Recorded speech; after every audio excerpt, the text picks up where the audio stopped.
इसी बीच महागठबंधन में seat sharing पर चर्चा के बीच एक बड़ी खबर बताई। आज राहुल गांधी और तेजस्वी यादव की मुलाकात संभव है। दिल्ली में राहुल गांधी से मिल सकते हैं तेजस्वी यादव। शाम को दिल्ली पहुंच सकते हैं तेजस्वी यादव। ये बेहद बड़ी जानकारी, बेहद बड़ा अपडेट। आज एक मीटिंग होनी है और इसी बीच शाम को तेजस्वी यादव पहुंच सकते हैं दिल्ली। सीट शेयरिंग को लेकर जिस तरीके से पेच फंसा हुआ नजर आ रहा है इंडी ब्लॉक गठबंधन में, उसी को लेकर बातचीत संभव। सीट शेयरिंग पर चर्चा की जाएगी। राहुल गांधी और तेजस्वी यादव की मुलाकात भी संभव है और इसी को देखते हुए दिल्ली में राहुल गांधी की मौजूदगी, तेजस्वी यादव भी वहां पर पहुंच सकते हैं और दोनों के बीच में मुलाकात हो सकती है। तो सीट शेयरिंग को लेकर जिस तरीके से पेच फंसा हुआ नजर आ रहा है महागठबंधन में, अब राहुल गांधी और तेजस्वी यादव आज मुलाकात कर सकते हैं इस पूरे मुद्दे को लेकर बातचीत करने के लिए। तेजस्वी यादव शाम को दिल्ली पहुंच सकते हैं। राहुल गांधी से दिल्ली में वो मुलाकात कर सकते हैं और जो पेच फंसा हुआ नजर आ रहा है उसको लेकर अब जल्द ही बातचीत कर इस पूरे मामले में सीट शेयरिंग को लेकर, साथ ही किस किस को क्या क्या सीटें देनी है, वो बातचीत कर सकते हैं। कांग्रेस जिस तरीके से अड़िग नजर आ रही है तमाम सीटों को लेकर और कुछ पर्टिकुलर सीटों की मांग, सिटिंग सीटों की मांग यहां पर कांग्रेस ने कर दी है।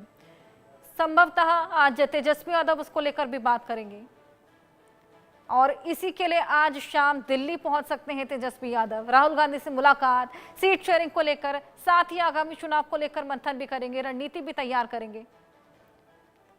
आइए इसको लेकर और जानकारी लिए। रितेश हमारे साथ जुड़ गए हैं, हमारे सहयोगी। रितेश, आज जिस तरीके से पेच फंसा हुआ नजर आ रहा है, कांग्रेस तमाम सीटों को लेकर अड़िग, अब तेजस्वी यादव आज शाम दिल्ली जा सकते हैं। हो सकता है मनाने की कोशिश करें राहुल गांधी को।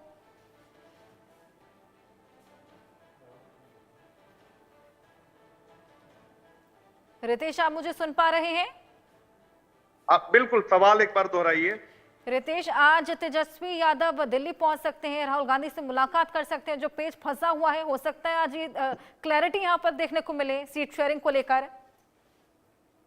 बिल्कुल, मैंने पहले ही कहा था कि सीट शेयरिंग को लेकर महागठबंधन में चीजें नहीं सही चल रही हैं। कांग्रेस ने पेच फंसा के रखा है, उधर मुकेश सहनी ने पेच फंसा के रखा है और ये जो चीजें बड़ी स्मूथ लग रही थी कि कांग्रेस जो है वो 50 से 55 सीटों पर मान जाएगी, लेकिन कांग्रेस मानने के मूड में नहीं दिखाई दे रही है।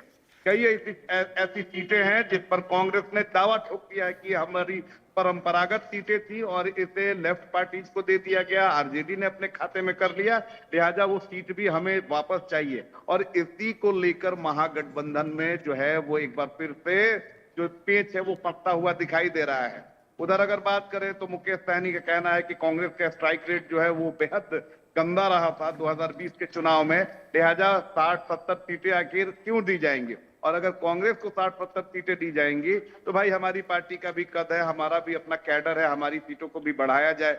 इसके अलावा लेफ्ट बिल्कुल बिल्कुल रितेश, देखना होगा क्या कुछ निकल कर सामने आता है।